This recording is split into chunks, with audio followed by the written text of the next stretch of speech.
Hello guys, welcome to my channel. તો આજે આપણે બનાવીશું મેથીના થેપલા. તો એના માટે ઇન્ગ્રેડિયન્ટ્સમાં આપણે બાજરીનો લોટ, બેસન છે, રાગીનો લોટ, ઘઉંનું બૈડકું છે, ખાંડ, હિંગ, હળદર, મરચું છે, મીઠું છે, ધાણા જીરા પાવડર, મેથી અને અહીંયા નાના સમારેલા મરચાં, તલ, મલાઈ લીધી છે. તો આટલા આપણા ઇન્ગ્રેડિયન્ટ્સ છે.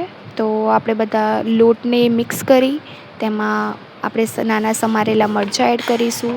પછી આપણે જે કોથમીર જે સમારી હતી મેથીની કોથમીર એ એડ કરીશું. તલ છે, પછી સ્વાદ અનુસાર મીઠું છે, 1 ચમચી જેટલું મરચું, ધાણા જીરા પાવડર છે, અડધી ચમચી જેટલું હળદર છે.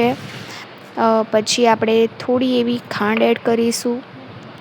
અને આપણે જે મલાઈ લીધી છે, અહીંયા મેં મલાઈ એડ કરી છે. તમે ચાહો તો આમાં દહીં પણ એડ કરી શકો છો અથવા તો છાશ પણ એડ કરી શકો છો.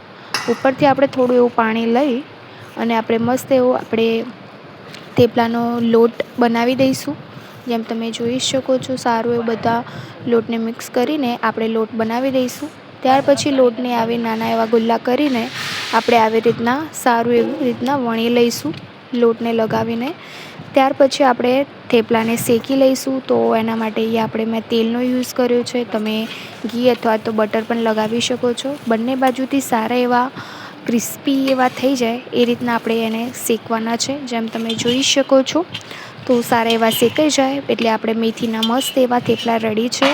તો આવા જ વિડીયો માટે મારી ચેનલને લાઇક, શેર અને સબસ્ક્રાઈબ કરો. Thank you for watching.